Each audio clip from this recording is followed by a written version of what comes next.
Shalom dan selamat malam bagi kita semua. Bagaimana kabar kita Bapak Ibu Saudara sekalian? Saya percaya kita tetap dalam 2S, semangat dan sukacita. Dan sebelum kita istirahat malam ini, kembali kita boleh belajar firman Tuhan dalam program Before You Sleep. Karena kita rindu sebelum kita istirahat, firman Tuhan boleh menjadi renungan kita setiap malamnya. Nah, kita buka Alkitab kita dalam kitab Lukas pasal yang ke-24, ayatnya yang ke-53.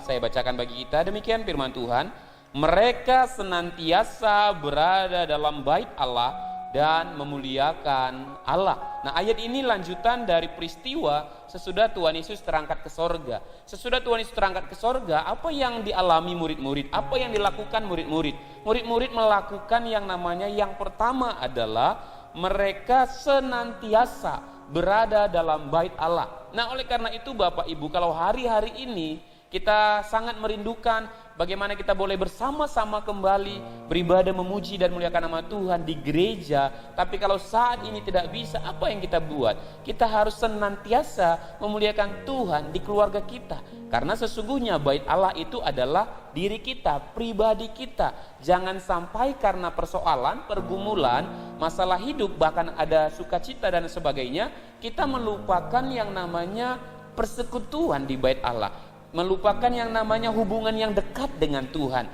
Jadi mari tetap kita punya persekutuan dengan Tuhan, baik dalam keluarga kita masing-masing, mungkin di rumah kita, atau mungkin di kos kita, atau di asrama kita, sehingga kita dalam masa-masa sekarang kita terus membangun persekutuan di dalam baitnya Allah. Nah, yang kedua adalah yang bisa kita pelajari, dan memuliakan Allah. Sesudah Yesus naik ke sorga, murid-murid memuliakan Allah. Memuliakan Allah di sini bukan berbicara tentang tepuk tangan.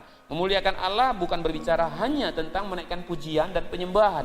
Tapi memuliakan Allah adalah hidup mereka sesuai dengan kebenaran firman Tuhan. Nah, oleh karena itu, mari hidup kita juga di masa-masa sekarang, hidup kita ini mempermuliakan Allah. Tidak memperburuk nama Allah, tidak membuat nama Allah menjadi negatif. Jangan sembarangan menggunakan nama Tuhan untuk kepentingan kita, tapi biarlah orang yang melihat hidup kita, mereka juga mempermuliakan Allah, dan hidup kita untuk kemuliaan bagi nama Tuhan. Hidup yang untuk kemuliaan bagi nama Tuhan adalah hidup yang sesuai dengan kebenaran firman Tuhan. Nah, oleh karena itu, mari kita menjadi pribadi yang terus yang namanya punya persekutuan di dalam Tuhan, dalam keluarga kita masing-masing, dan tetap hidup kita mempermuliakan nama Tuhan, sehingga orang mengenal Yesus Tuhan melalui hidup kita. Selamat malam dan selamat istirahat. Tuhan Yesus memberkati. Shalom.